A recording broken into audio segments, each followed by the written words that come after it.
This is the 1989 Square.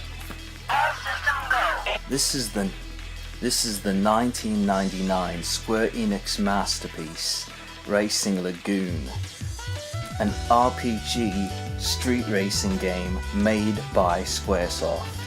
I cannot recommend it enough. If you have any interest in RPGs, or if the entire idea of just street racing in a ultra stylized Square Enix style universe with all the favorites of the time. You got the AE86 if you're a complete anime nerd and you just want to play an initial D simulator, you can even do that. Now, a question I'm commonly asked is, when does this game take place in the Final Fantasy timeline? This game occurs sometime before Final Fantasy VII if I've researched it correctly. You see, in the time before Final Fantasy VII occurs, in the dig site or whatever, there's a dig site area in the game Final Fantasy VII, and there's various, you could see fighter jets and dinosaur bones, things of that nature. But you could also, if you look closely, you can see the skeletal, rusted out, fossilized remains of an AE86 Hachiroku. And that is how loosely connected it is. It's the time that the modern era before Final Fantasy VII occurs, before the Shinra Company rises and all that nonsense. Also, interestingly, in a few sections of the game where there's dialogue and you could overhear other people talking, they're discussing the Manhattan incident that's happening in the United States. Of course, that referring to the events of Parasite Eve, where the mitochondrial DNA starts mutating and giving rise to all these monsters infesting the entire city of New York, and that game's events. So that's interesting. That gives, at least in my mind, a concrete timeline to pin it to. It's occurring just after the first Parasite Eve game. This game is often described as Final Fantasy Tactics with cars. Now, in order to cast magic spells in the middle of a race, you must first junction the materia to your car. Materia is won in random battles that take place in the world overhead map, buying them from stores, various elementals, things of that nature. One of course has to question, were they high when they were making this game? It's accelerating at 3 times the speed of a regular Honda Civic. You're renewing your driver's license inside the Matrix.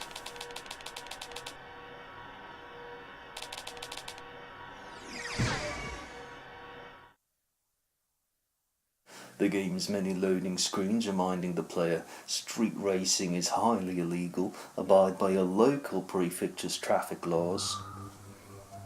Now, one of the main complaints, and you're going to witness it for yourself firsthand in a minute here, one of the main complaints directed at this game, there's far too much dialogue, far too much story, far too much RPG style inventory managing and junctioning to your vehicle, that it becomes ridiculous. But then you have to just remind them, this is Square Enix. This is Squaresoft at the time. It has to have RPG elements. That's what the company is known for. They interject that style of game into literally everything they did, except for Iron Hander, interestingly, and a few other games that aren't even worth talking about. So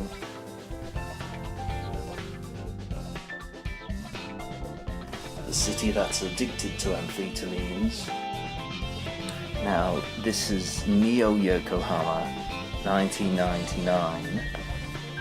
I don't think that's an Akira reference. I don't think they were that high when they were writing out the story for this game.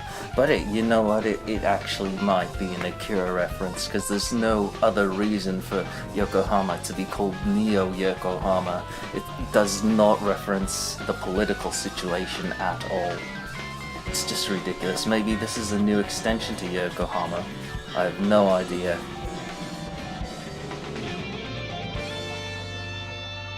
This is the pinnacle of human civilization. This is what it all comes down to. The heart of old Japanese youth. This is what it means to be cool. Have a really nice car and hang out in parking lots in the middle of the night revving your engines. Nani? Be Lagoon Racing. So yeah, it's very, anime presented. It's like you're playing through an episode of Initial D or an episode of Wang at Midnight. Nissan Skyline wide body kit, possibly turbo. See, these anime thugs just came parked in your territory and started revving their engines and making a ruckus. So here comes your team leader driving a Nissan Skyline with a wide body kit or something. I can't really tell what he's driving. One guy is driving a mean car. Guess who? The streets of Tokyo are completely infested with street racing delinquents. I shouldn't be too cynical. The story does take a few twists and turns, such as, it starts out very low-key with kidnappings, car crashes. The story then escalates, characters die, the Shinra Gasoline Company, I think that's what it's called, they're using Mako gasoline. This must be how they gained a stranglehold over the world. You can see that already the reliance on Mako gasoline to fuel all these vehicles. Everyone's hyped, of course. It's the Red Moon.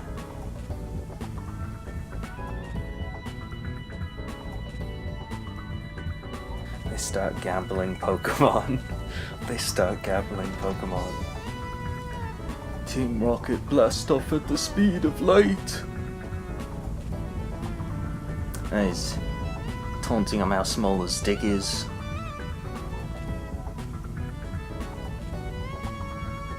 The usual stuff. The usual trash talking, as you'd expect. There's a lot of swearing, but of course, the Japanese language police, for video games at least at the time, it's not very strict, so you could get away with swearing in a video game. Commonplace, it meant nothing. So, your rival with the purple hair. His hair is more ridiculous than ours.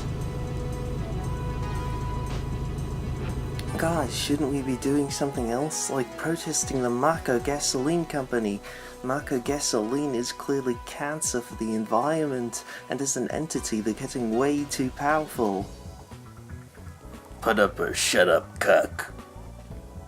The machines are growling, the testosterone is flowing.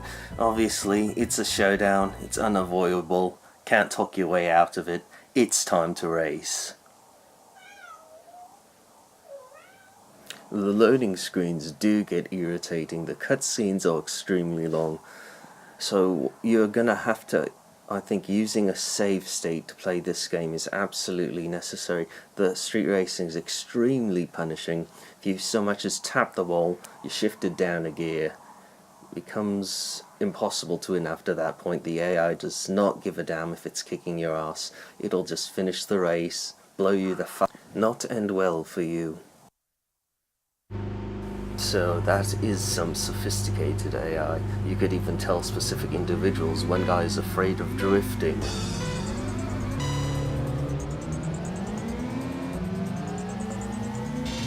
Now you can see the people have already pulled far ahead of the pack. There's no way I don't think anyone will. The point of this race is not to win because it's unwinnable. There's a guy with a Nissan Skyline, and so you can't really win the race. You just have to defeat your rival here, the guy in the orange vehicle that I'm following.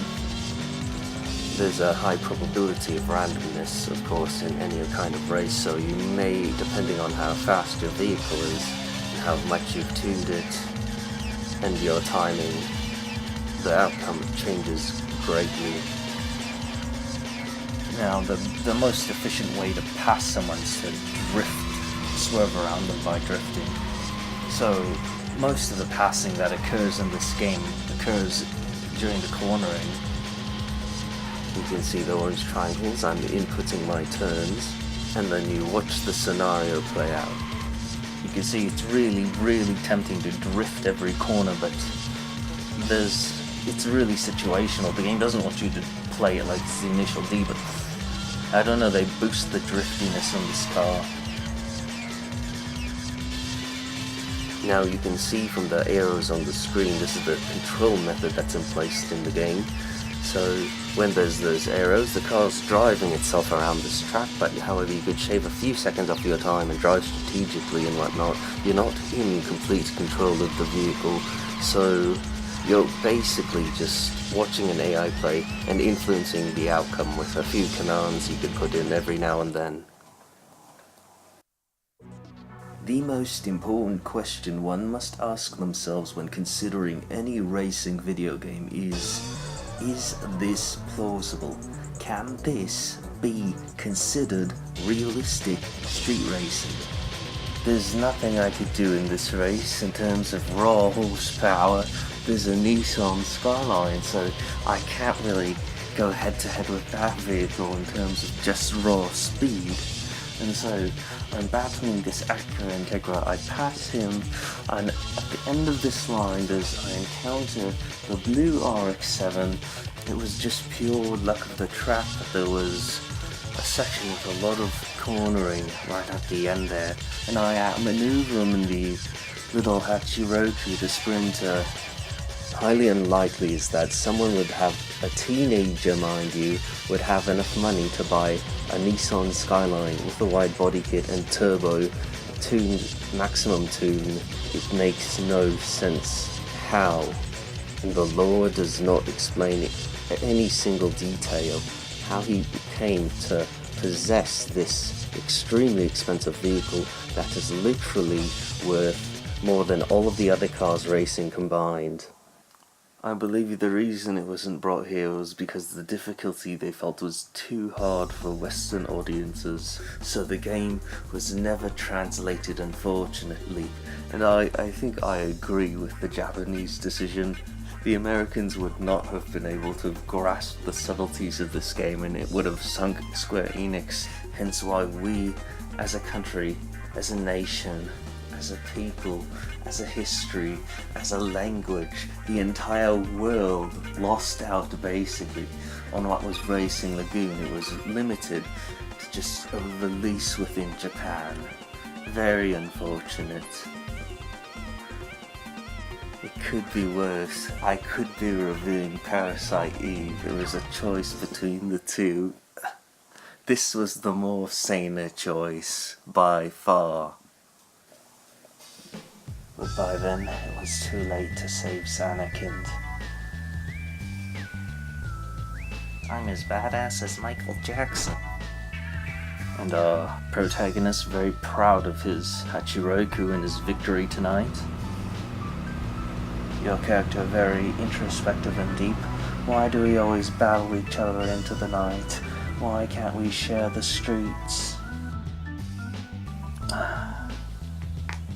If only it were possible to marry a car. I would rate the main character as a mixture of Squall and Zidane, which makes sense given the era. Was it cancer to both sides? Was this game a complete insult to both RPG fans and racing fans? It's not a competent street racing game, and it's not a competent RPG. I don't know exactly how to classify it. Reminder to never judge a book by its cover, never judge a video game by its graphics. This is the ultimate proof, the masterpiece of deception. Racing Lagoon, Squaresoft. Alright, I'm gonna go get an oil change. Hope you enjoyed the review. Part 1, look out for Part 2. I'll see you next time. Drive safe, everyone.